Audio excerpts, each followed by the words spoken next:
अस्सलाम वालेकुम, मैं हूं अलीना फारूक शेख और एक बड़ी डेवलपमेंट हुई है मुल्की सियासी सूरत हाल में। आज वफाकी वजीर फवाद चौधरी और शफकत महमूद साहब ने प्रेस कॉन्फ्रेंस की और हुकूमत ने इलेक्शन कमीशन से मुस्ताफ़ी होने का मुतालबा कर दिया है।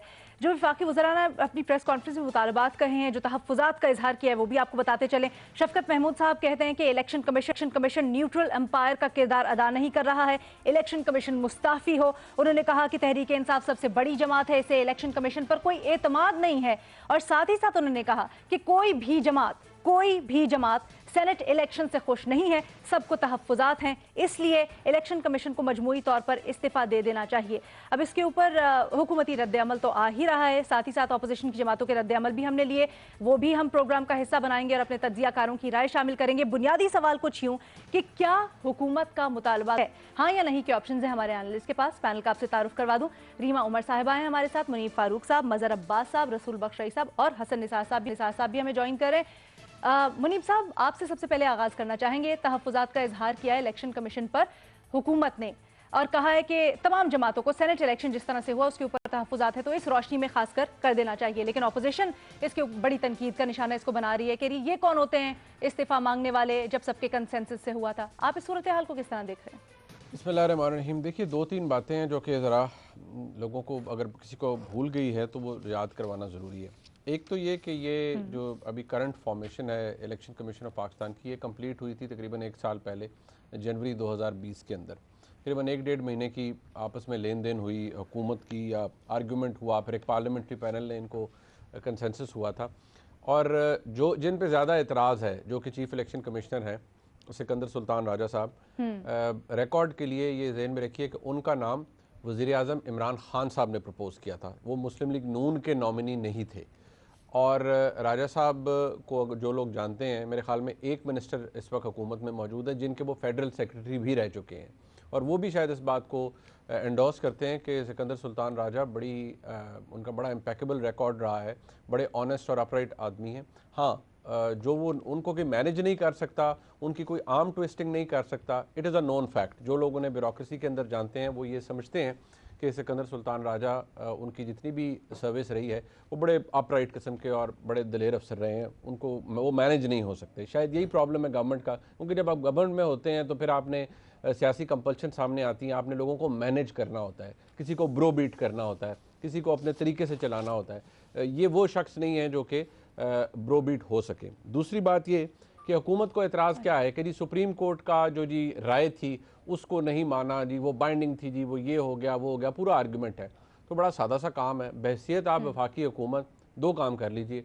एक तो ये कि अगर आपको एतराज़ है पूरे इलेक्शन कमीशन पर कि उन्होंने बात नहीं मानी, इन पर्टिकुलर चीफ इलेक्शन कमिश्नर ने बात नहीं मानी, तो आप कंटेम्प्ट में ले जाइए उन्हें सुप्रीम कोर्ट के सामने कि देखिए जी, आपकी राय थी, आपने कह दिया, हमारे नज़दीक आपकी राय ये थी, इलेक्शन कमीशन ने उसे कुछ और समझाया जी और उन्होंने इम्प्लीमेंट नहीं किया, लिहाजा इनको ज़रा कंटेम्प्ट में आप धरें आगे।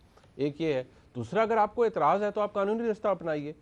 इनकी रिमूवल का तरीका वही है जो हाई कोर्ट या सुप्रीम कोर्ट के जज का है, आप रेफरेंस बनाएं, भेज दें आगे, फारग कर दें इनको, कानूनी तरीका अपनाएं। ये क्या तरीका है कि दो वफाकी वज़रा बैठ जाएं और एक इंडिपेंडेंट इदारा है आपका मुल्क का, आप कह रहे हैं खुद कि जी हम इदारे मजबूत करने पर यकीन करते हैं, क्योंकि वो इदारा आपके मुताबिक और आपकी सोच के मुताबिक काम नहीं कर रहा, लिहाजा उससे सारे को इस्तीफ़ा दे देना चाहिए।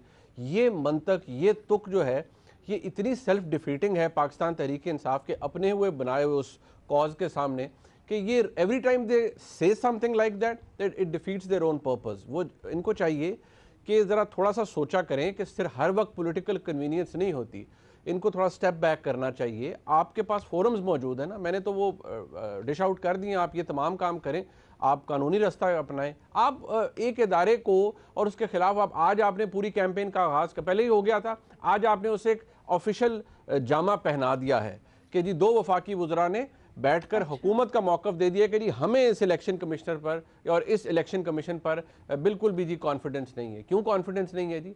तमाम जमातों का जी कंसेंसस होना चाहिए, तमाम जमात, भाई जो कानूनी तरीका था, या तो आप बताइए कि उसके तरीके से उनको नहीं अपॉइंट किया गया, जब वो फॉलो हुआ है तो फिर आपको क्या प्रॉब्लम है? Let them complete their term. आपको अगर एतराज़ है तो आप कानूनी रास्ते से उन्हें निकाल दें। ये चार्जशीट करना, क्योंकि आज आप देखिएगा कुछ देर बाद मीम्स बनने शुरू हो जाएंगे, ट्रेंड शुरू हो जाएंगे, जिसके अंदर हमारी सियासी जमातें और ख़ासतौर पर पाकिस्तान तहरीक इंसाफ का वो खासा है कि उन्होंने आकर फिर वो पूरी एक कैंपेन चला देनी है। आपने ये काम शुरू कर दिया है, फाइन, सो बी इट, लेकिन मेरा नहीं ख्याल कि इससे कोई आपको इज्जत मिलेगी या आपको इससे बहसीत जमात आपको लगता है कि आपका जो व्यू है उसे लोगों की एंडोर्समेंट मिलेगी। कोई भी अगर right thinking member of society सोचेगा तो यही सोचेगा कि यार ये क्या तरीका है। आप एक तरफ कह रहे थे कि हमने इदारे मजबूत करने हैं, अब आके आप खुद ही अपने एक इदारे को धर लिया आपने कि नहीं जी फारग करें जी, इनको चाहिए ये कर दें। क्यों करें? वो आप कानूनी तरीका ले जाएं, फारग करें उन्हें। आप you should take the initiative ना। ठीक है हसन निसार साहब। देखिए, जब तक नीयतों में खोट है, आप जो मर्जी कर लो, ये कर लो, वो कर लो, नतीजा यही रहेगा। जिस कम्युनिटी की भारी तरीन अक्सरियत खुद ये इतराफ़ करती है कि वो बददियानत हैं, खाइन हैं, बेअसूल हैं, इक़दार से आरी हैं, जो भी कर लो वो लाइलाज रहेंगे। बस ठीक है मज़हर अब्बास साहब, एक तरफ हुकूमत का ये बयानिया कि जी इदारे आज़ाद हैं, हम उनको मज़ीद मजबूत बनाएंगे, जैसे मुनीर ने भी हाईलाइट किया। दूसरी जानिब ये भी तहफ़्फ़ुज़ात सामने आ रहे हैं कि हाल में शायद हुकूमत के हक़ में जो फैसले थे या उनके मुखालिफ फैसले आए इलेक्शन कमीशन के से पैदर पे, इसकी वजह से शायद ये तनकीद की जा रही है। आप इसको किस तरह से देख रहे हैं? अच्छा, फर्ज करें वो इस्तीफे दे देते हैं, फिर आप क्या करेंगे? फिर भी तो आपको ऑपोजिशन के साथ बैठना पड़ेगा ना। तो ऑपोजिशन पे तो आप लान तान करते हैं, तो इत्तेफाक राय कैसे बनेगा? जब फवाद चौधरी साहब अभी 24 घंटे पहले इलेक्टोरल रिफॉर्म्स की ऑफर कर रहे थे और उसकी प्रपोजल थी, तो इलेक्टोरल रिफॉर्म में इसको भी ले आए, इसको बेहतर बनाएं।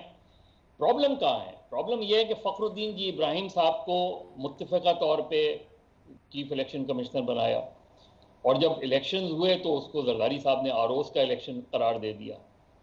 तो हमारे यहाँ प्रॉब्लम ये है कि इलेक्शन कमीशन ये रिफॉर्म्स हुआ है, उसमें एक प्रॉब्लम्स थी बहुत बड़ी, और उसमें ये था कि 18वीं तरमीम के बाद जो चीफ इलेक्शन कमिश्नर की वीटो पावर थी वो ख़त्म कर दी गई थी, और उससे नुकसान हुआ, उससे फ़ायदा नहीं हुआ, उससे नुकसान हुआ।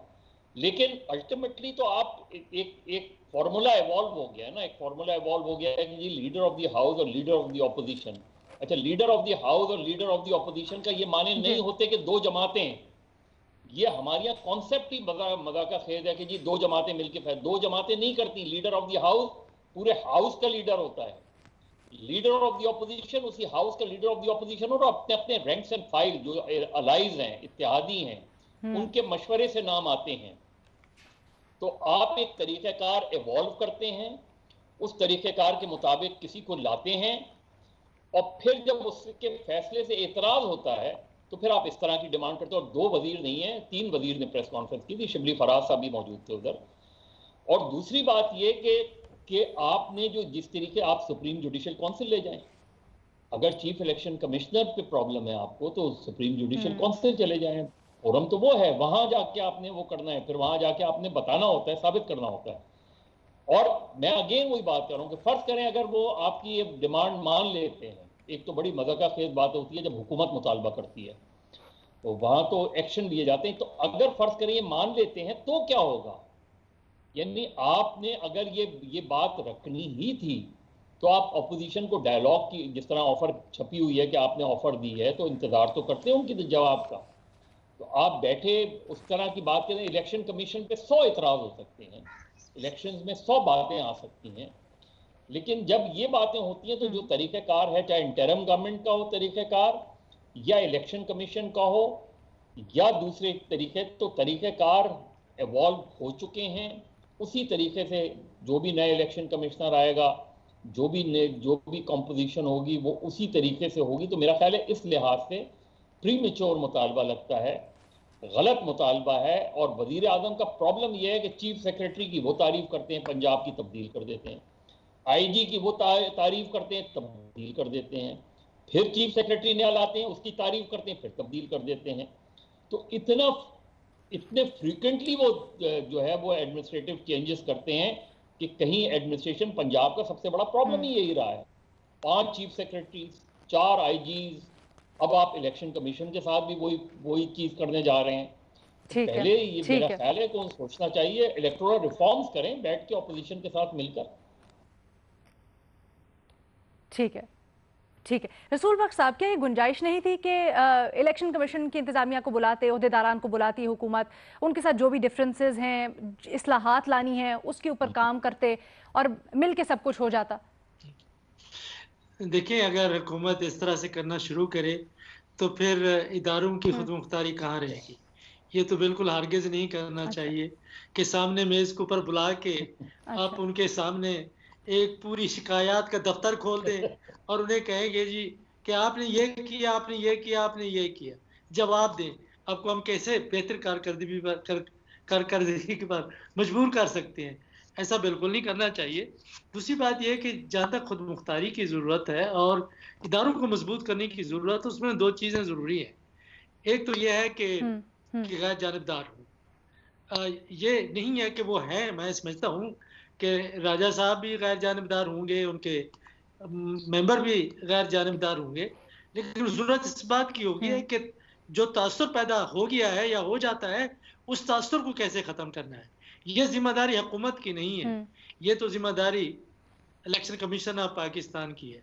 जो डस्का के बारे में फैसला हुआ है, उसके बारे में मुझे भी कम से कम कुछ ना कुछ मैं सवाल मेरे जहन में रहे हैं, मैंने यहाँ भी उठाए हैं कि जल्दी में फैसला किया था, बहुत जल्दी में। अगर कराना भी था तो उसके लिए तहकीक करवाते, कुछ अर्सा लगाते, मुलतवी कर देते, ये ना कहते कि नहीं हम दोबारा वहाँ पे इंतखाबात करेंगे। तो एक कोई भी हुकूमत हो, अगर आज़ाद इदारे हैं तो मसाइल तो ज़रूर रहेंगे, लेकिन अगर इस किस्म के मसाइल हैं तो इस बात की निशानदही हरगिज़ नहीं करते। ये ज़मानत नहीं है कि इदारे मजबूत हैं और इदारे बिल्कुल एक सच्चा मौक़िफ़ अख्तियार कर रही हैं। मुतनाज़ा नहीं बनना चाहिए। यहाँ पे मुझे गवर्नमेंट की पॉलिसी पे ये एतराज़ ज़रूर है कि इस किस्म के बयानात प्रेस कॉन्फ्रेंसेस में आए और किसी इदारे के सरबराह के खिलाफ या किसी इदारे के खिलाफ आए, तो मेरा ख्याल ये है कि फिर उसके दिफा के लिए भी लोग सामने आ जाएंगे। आप देखेंगे कि हिज़्ब इख्तिलाफ के लोग किस तरह से इलेक्शन कमीशन ऑफ पाकिस्तान का दिफा करते हैं। तो एक तरफ से दिफा हो रहा है, एक तरफ से तनकीद हो रही है, तो इदारे तो मुतनाज़ा बन गए। हमारी कोशिश ये होनी चाहिए कि ऐसे इदारों को मुतनाज़ा ना बनाए। हुकूमत की तरफ से एक प्रेस कॉन्फ्रेंस में शिकायत करना और मुतालबा करना कि वो मुस्तफ़ी हो जाए, मेरा ख्याल ये है कि ये इदारे को ज़्यादा मुतनाज़ा बनाएगा और इस इदारे के दरमियान और हुकूमत के दरमियान भी ताल्लुकात ख़राब होंगे। अगर इसी तरीके से ताल्लुकात हिज़्ब इख्तिलाफ के साथ उनके बेहतर होते हैं, उनके दिफा के लिए आते हैं, तो ये भी इदारे के लिए ठीक नहीं है। ये तो जिस तरह मज़हर साहब ने कहा, मैं उसकी तायद करता हूँ कि 18वीं तरमीम को ज़रा दोबारा से देखें कि आपने इलेक्शन कमीशन के अरकान और उनके चेयरमैन की तैनाती के लिए जो तरीक़ाकार अख्तियार किया है। हम तो बिल्कुल तशरीह यही कर सकते हैं कि सारा ऐवान और सारी हिज़्ब इख्तिलाफ की सियासी जमातें, लेकिन हो क्या रहा है पाकिस्तान में, दो शख्स और कहते हैं कि हम मशावरत करते हैं, किस हद तक मशावरत हुई है, किस हद तक नहीं हुई है। हमें अमेरिका की सेनेट से कुछ सबक लेना चाहिए। वहाँ पे कमेटियाँ बनी हुई हैं। अच्छा। यहाँ पे भी आप इसकी असम्बली की भी और सेनेट की भी कमेटी बना दें, मुश्तरका कमेटी बना दें, जो हिज़्ब इख्तिलाफ के उतने हर सियासी जमात को मुतनासिब नुमाइंदगी और कमेटियों में मिलनी चाहिए, जो आइनी ओहदे हैं उनकी तकर्री के लिए कम अज़ कम, और फिर वो इंटरव्यू करें, वो छानबीन करें। उस तरीके से मैं समझता हूँ कि बेहतर तरीके से हम अरकान को मुंतखब कर सकेंगे और फिर ये कोई एतराज़ नहीं कर सकेगा कि मेरी तायद इसमें शामिल नहीं थी। अगर तायद पहले शामिल हो तो और सर बाद हमारे में यहाँ भी तो कायमा कमेटियाँ होती हैं ना? जी नहीं, ये जो कमेटियां हैं ये इतना ना ताकतवर है ना इतना नुमाइंदा है। अच्छा। लेकिन मुझे नहीं मालूम कि जब इलेक्शन कमीशन ऑफ पाकिस्तान की तैनाती की गई थी तो क्या कमेटी के सामने वो पेश हुए थे, कोई हियरिंग्स हुई थी? ऐसा कभी नहीं हुआ। ये सिर्फ दो नामों के ऊपर इत्तेफाक है और जब हो जाता है तो फिर अपॉइंटमेंट हो जाती है, तैनाती हो जाती है। ये तरीका ही दुरुस्त नहीं है। लेकिन असल जो सवाल था आपका उसके लिए मैं ये कहूँगा कि हुकूमत को ज़रा इतना तेजी नहीं उसके लिए दिखानी आप चाहिए। नहीं कर रहे हैं तरीकाकार, खुसूसी तौर पर जो अपनाया गया है तनकीद का, उस पर आपको तहफ़्फ़ुज़ात है। रीमा उमर साहिबा की तरफ ये सवाल लेके चलते हैं। रीमा उमर साहिबा, तो अगर हुकूमत को तहफ़्फ़ुज़ात थे और उनको लगता है कि इलेक्शन कमीशन का किरदार या रवैया थोड़ा जानिबदार हो रहा था, तो क्या सही फोरम होता, क्या सही तरीकाकार होता? शुक्रिया अलीना।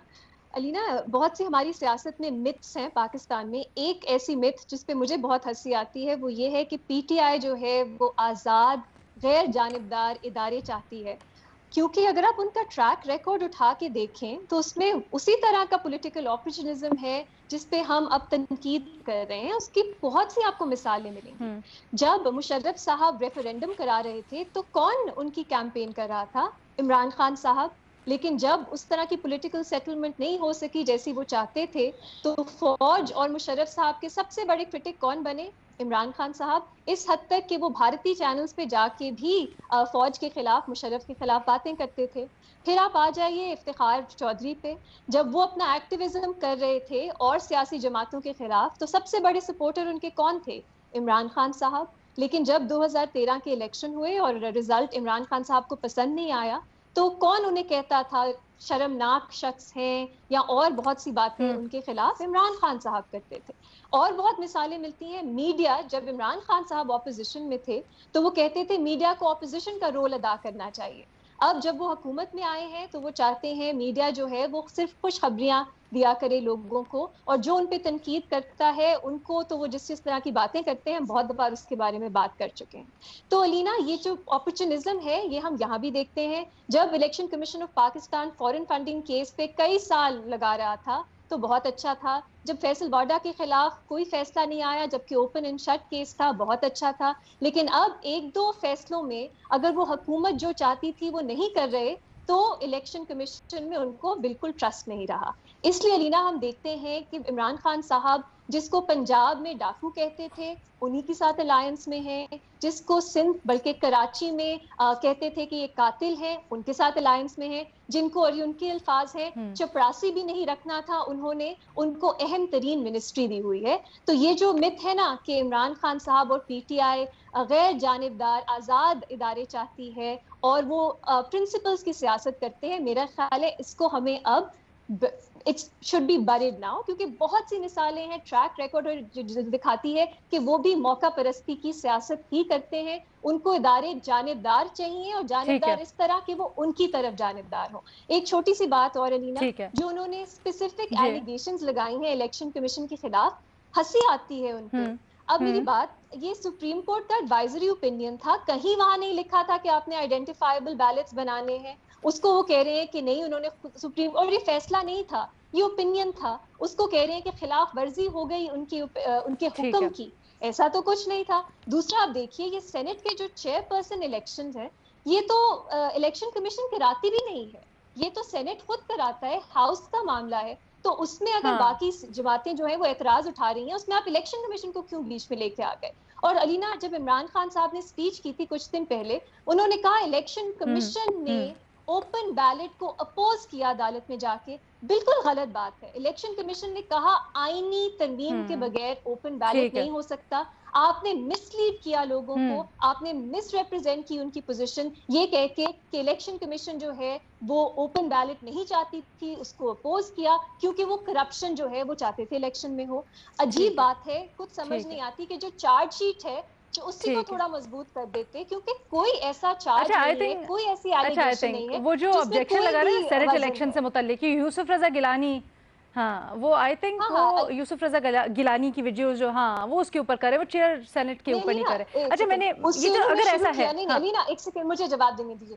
उन्होंने कहा उस पे उन्होंने एतराज उठाया, लेकिन फिर उन्होंने कहा बाकी जमातें भी खुश नहीं है इलेक्शन कमीशन से, क्योंकि सेनेट चेयरपर्सन के इलेक्शन के बाद हम देख रहे हैं किस तरह के एतराज़ात हैं। तो बाकी जमातें इलेक्शन कमीशन को नहीं कसूरवार ठहरा रही सेनेट चेयरपर्सन के इलेक्शन में, उसके जो कसूरवार है वो कोई और है। हाँ जी, ठीक है। अच्छा, मुझे एक छोटी सी ब्रेक लेनी है रीमा, उसके बाद एक कानूनी नुक्ता भी है जो मैं चाहूंगी आपसे क्लियर करूं। क्यों कह रही है हुकूमत कि जी अगर शफाफ इलेक्शंस चाहिए तो नागुज़ीर है कि हम मौजूदा जो इलेक्शन कमीशन है उसमें तब्दीलियां करें, मौजूदा जो इंतज़ामिया है वो मुस्ताफ़ी हो। इसका कानूनी पर्सपेक्टिव क्या है, रीमा से जानेंगे। और उसके बाद क्या ऐसा मुमकिन है अगर जैसे हुकूमत कहती है कि जी अपोजिशन को भी तहफ़्फ़ुज़ात हैं? तज्ज़ियाकारों से जानेंगे एक ब्रेक के बाद। जनाब, आज हुकूमत ने मुतालबा कर दिया है कि इलेक्शन कमीशन मुस्ताफ़ी हो जाए। इसी के ऊपर हम अपनी डिबेट जारी रखे हुए हैं। बुनियादी सवाल का जवाब हमारे तमाम एनालिस्ट नफ़ी में देते हैं।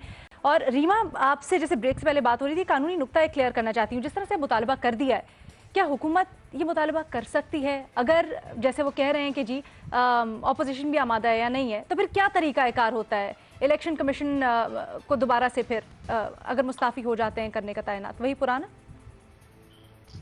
अलीना, आइन बहुत क्लियर है और इस पे बल्कि प्रेस कॉन्फ्रेंस के बाद उनसे सवाल भी किया गया कि अगर आपने इलेक्शन कमिश्नर या उनके जो मेंबर्स हैं उनको निकालना है या रिमूव करना है, तो आप क्या रेफरेंस सुप्रीम जुडिशल काउंसिल में करेंगे दायर?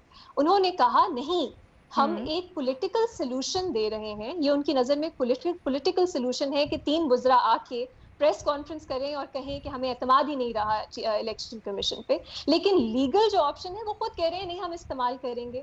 और लीगल ऑप्शन आइन में बहुत क्लियर है। जैसे सुप्रीम कोर्ट के जजेस को हटाने का जो तरीकाकार है, इलेक्शन कमीशन के मेंबर्स को हटाने का भी वही तरीकाकार है कि आपने सुप्रीम जुडिशल काउंसिल में रेफरेंस जो है वो फाइल करना होता है, और मिसकॉन्डक्ट क्या है वो भी डिफाइंड है।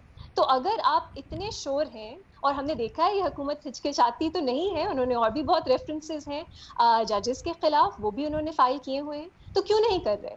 मतलब ये अजीब बात है कि आपके पास एक कानूनी तरीकाकार है और चीफ इलेक्शन कमिश्नर और मेंबर्स इलेक्शन कमीशन, उनको कॉन्स्टिट्यूशनल एक प्रोटेक्शन हासिल है। तो आप वो तरीकाकार इस्तेमाल करें, लेकिन आप नहीं करें, क्योंकि वही बात है लीना जो मेरा ख्याल है मुनीर ने भी पहले की थी कि ऑब्जेक्टिव ये लग रहा है कि आपने प्रेशराइज करना है इलेक्शन कमीशन को। और जो हम देखते हैं कैंपेन्स चलेंगे, बार बार हम ये बातें सुनेंगे जो हमने आज सुनी, तो ये हमारे इदारों के लिए और उन लोगों के लिए जो क्लेम करते हैं कि वो आजाद इदारे चाहते हैं, ये कैसे अच्छा है? और अलीना, एक और आखिरी बात छोटी सी, ये मुनीब के पास ही सवाल लेके चलते हैं जी। सॉरी अलीना, जब डस्का के इलेक्शन का रिजल्ट आया तो फवाद चौधरी साहब ने ट्वीट की थी। उन्होंने कहा था हम फैसलों से हमें डिसएग्रीमेंट हो सकता है, लेकिन हम जो इदारे हैं उनके साथ खड़े हैं। तो आज क्या हुआ? आप उनका रेजिग्नेशन का मुतालबा करो तो आप साथ खड़े हो सिर्फ तब तक जब तक आपके हक में फैसले आएंगे। आपके खिलाफ कोई फैसला आए तो फिर क्या बना उस ट्वीट का और उस बात का जो फवाद चौधरी साहब ने? ठीक है, ठीक है, ठीक है। मुनीर फारूक साहब, क्या समझते हैं सुप्रीम जुडिशल काउंसिल ले जाते रेफरेंस अगर इतना ही नागुज़ीर है शफाफ इलेक्शंस के लिए मौजूदा इलेक्शन कमीशन की तब्दीली? देखिए, इसकी अहमियत इसलिए ज़्यादा है। अभी जो एक बात मेरे गालिबन है रीमा साहबा ने भी की, मज़हर अब्बास साहब ने भी की थी। देखिए, जब आप सुप्रीम जुडिशल काउंसिल पे, मज़हर साहब ने भी की थी, जो अब सुप्रीम जुडिशल काउंसिल में आप ले जाते हैं कोई मामला, तो फिर ये नहीं है कि एक कागज़ है उसका आपने बना दिया अपनी मर्ज़ी से, उस पर अलिफ लैला की दास्तान लिख दी और कहा जी बस ठीक है हमने रेफरेंस भेज दिया तो बस ये ऑटोमेटिकली चल पड़ेगा। आपने जाकर साबित करना होता है। आपने क्या साबित करना है? आपने उनकी इम्पार्शियलिटी को क्वेश्चन किया है ना, तो आप जाकर उस इम्पार्शियलिटी को क्वेश्चन करेंगे और उसके खिलाफ एविडेंस देंगे।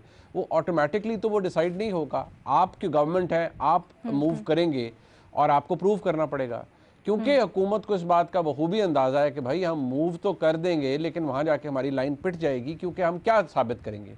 इलेक्शन कमीशन एक ऑटोनमस इदारा है, वो किसी सूरत भी हुकूमत पाकिस्तान या एग्जेक्टिव के नीचे, अगर मैं सादी सी बात करते हैं हम कि वो एग्जेक्टिव के नीचे काम नहीं कर रहा, वो एक इंडिपेंडेंट बॉडी है, इंडिपेंडेंट इदारा है, एक कॉन्स्टिट्यूशनल इदारा है, उसकी अपना एक काम करने का तरीका है।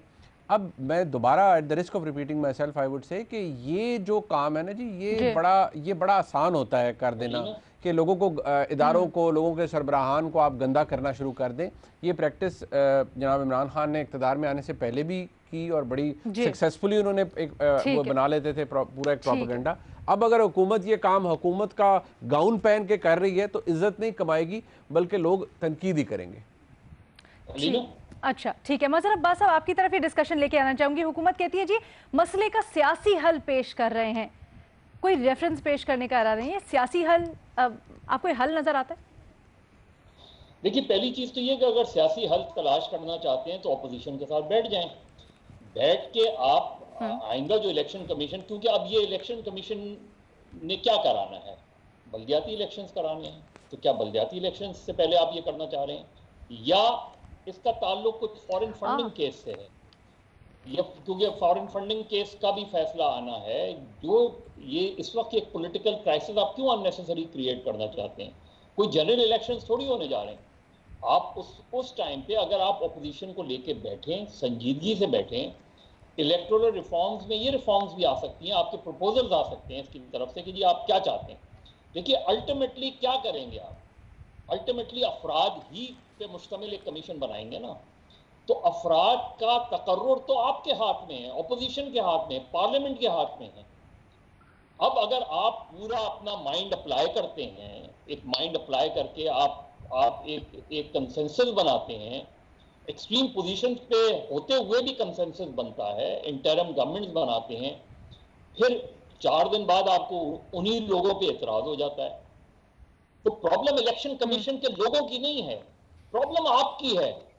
आप नहीं बना पाते, आप नहीं अपना माइंड अप्लाई कर पाते, आप इफ और बट्स में लग जाते हैं कि जी ये मेरा है, इसका रिकॉर्ड जरा निकाल के देखो, इसने पीएमएलएन के हक में कितने फैसले दिए थे, इसने पीटीआई के हक में कितने फैसले दिए थे। लोगों को मेरिट पर अगर आप नहीं लाएंगे और आप अगर ये एक्सपेक्ट करते हैं कि कोई आदमी जो है वो अक्रॉस द बोर्ड, फखरुद्दीन जी इब्राहिम का रिकॉर्ड उठा के देखें तो रिकॉर्ड बोलता था उनका कि उन्होंने ऐसे मौकों पे इस्तीफे दिए थे जब वो बहुत ज्यादा जो है ताकतवर हो सकते थे। इसी तरीके से आप बाद में जब लेके लाते, फिर अगर वो इंडिपेंडेंट फैसले करते, हो सकता है गलत फैसले हों, इंडिपेंडेंट फैसलों का मतलब ये नहीं होता कि वो फैसले दुरुस्त भी होंगे, बहुत से फैसले गलत हो सकते हैं, लेकिन आपको इंतजार करना पड़ेगा। फिर एक ऐसे मौके पर इंतजार करना पड़ेगा जब नए इलेक्शन कमीशन की तश्कील हो, उसके लिए आप अपोजिशन को इंगेज करें, उसके लिए आप रिफॉर्म्स करें। लेकिन अपने पसंद की रिफॉर्म्स करना, चाहे वो पिछली गवर्नमेंट हो या आपकी गवर्नमेंट हो, ये समझ में नहीं आता। Imran Khan has to be very clear.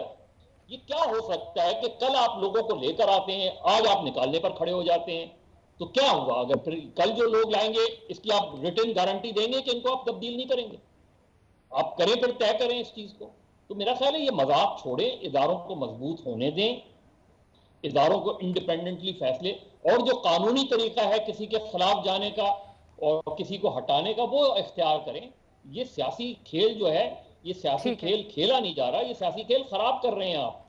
इससे आपकी साख भी मुतासर होगी। बल्दियाती इलेक्शन आप सुप्रीम कोर्ट के कहने पर कराते हैं, अभी भी सुप्रीम कोर्ट ने कहा कि जी सीसीआई करे 24 मार्च को फैसला कि कब करने हैं बल्दियाती इलेक्शन। तो जो पॉलिटिकल डिसीजन है वो पॉलिटिकली हैंडल करें। इस तरह मुतालबा करके तो आपने कंट्रोवर्शियल बनाना चाहते हैं, आप दबाव में लाना चाहते हैं, तो फिर आप इदारे कैसे बनाएंगे? सियासी मामलात को सियासी तरीके से हैंडल करें। हसन निसार साहब के पास लेके जाऊंगी मैं ये वाला पॉइंट। हसन निसार साहब, मज़हर साहब कहते हैं सियासी खेल आप खराब कर रहे हैं और कशीदगी हम दोनों तरफ से देख रहे हैं। आज शहबाज गिल के साथ जो हुआ लाहौर हाई कोर्ट के अहाते में, उसके बाद फिर मरियम नवाज को एकदम से नैब के नोटिस आना, उसके ऊपर भी हमारे तज्जियाकार सवाल उठाते हैं, नाकदीन सवाल उठाते हैं। इसका कुछ हल देख रहे हैं आप? और खासकर आज ये जो हुआ है इलेक्शन कमीशन वाला, क्या आपको लगता है मिस हैंडल किया जा रहा है सियासी मामलात को? 73-74 साल की तारीख में मुझे सिर्फ 2-3 साल ऐसे बताएं जब ये खेल गंदा और गलीज और ख़राब और नापाक नहीं था। 3 साल वन गो में मुझे बताएं। डिक्टेटरशिप को अलहदा रख दें, ये कोई नई बात है? मामूल है, आपकी सियासत की पहचान है ये सारा कुछ। कब नहीं हुआ?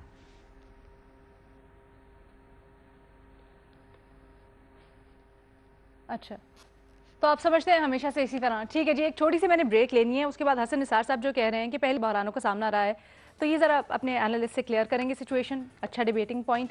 और जो ये हुकूमत कहती है कि जी हम रेफरेंस दायर नहीं कर रहे हैं, लेकिन हम इलेक्शन कमीशन से मुतालबा कर रहे हैं मुस्ताफ़ी होने का, इसके ऊपर मजीद हमारे एनालिस्ट क्या जान। एक ब्रेक के बाद जानिए।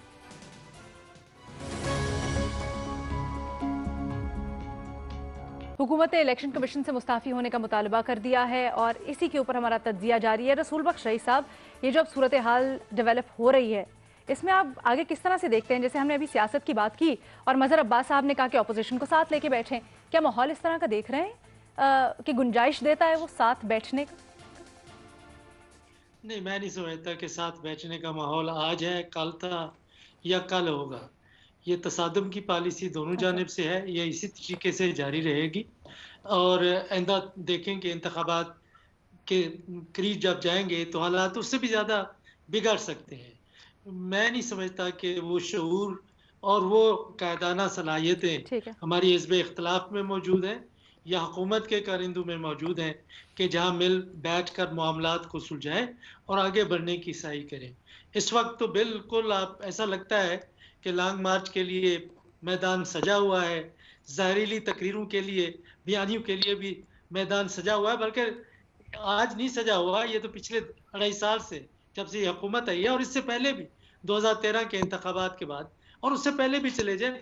मैं हसन निसार साहब से बिल्कुल इत्तेफाक करता हूँ कि जब भी पाकिस्तान में सियासी जमातें इक़्तिदार में रही हैं, जमहूरी कम और उनमें जो आमराना मिजाज है वो ज़्यादा ही रहा है। कम से कम हम समझ देख सकते हैं, ये भी तो आपकी तारीख है कि 1980s में मुस्लिम लीग नून और पीपल्स पार्टी के दरमियान जो तसादम था, उसमें इमरान खान तो नहीं था। वो कैसे हो रहा था? एक दूसरे के खिलाफ केसेस, वो जो जुबान और जो तरीके इस्तेमाल किए गए, ये जो ये म्यूजिकल चेयर्स लगी हुई थी एक दूसरे को गिराने की, और मुशर्रफ के इक़दाम तक जब वो मार्शल लगा तो उसमें भी पीपल्स पार्टी का एक किरदार है। तो ये माजी है, तो माजी जो है आपका वो हाल भी है, और मुझे खदशा ये है कि आपका ये मुस्तकबिल भी हो सकता है, इसलिए कि ख़ानदानी सियासत है, मौरूसी सियासत है, एक ही किस्म के खिलाड़ी हैं। अगर कोई नए खिलाड़ी आ रहे हैं तो उनके कदम जमने नहीं दिए जा रहे, और वो भी कच्ची गोलियां नहीं खेल के हैं। और जिस तरह का हमने देखा है कि सेनेट के चेयरमैन को मुंतखब कराया गया है, या उससे पहले गिलानी साहब जिस अंदाज से मुंतखब हुए हैं, ये तो आप वही 60s, 70s, 80s, 90s की सियासत का रिप्ले देख रहे हैं। अगर वो रिप्ले है तो आपको ये कैसे जहन में आ सकता है ये खुशगवार माहौल कि हिज़्ब इख्तिलाफ के लोग एक दूसरे की, और वो बैठेंगे हुकूमत के साथ और चाय पियेंगे, गप लगाएंगे और मुल्की मामलात को सुलझाएंगे। इस वक्त ताकत मफाद की सियासत सामने है, टकराव बन रहा है। अब देखते हैं कौन जीतता है, कौन हारता है, लेकिन कौम, जमहूरियत और मुल्क इसमें बिल्कुल हारेगा। हम हारेंगे, जीत किसकी होती है ये इससे हमारा कोई ताल्लुक नहीं।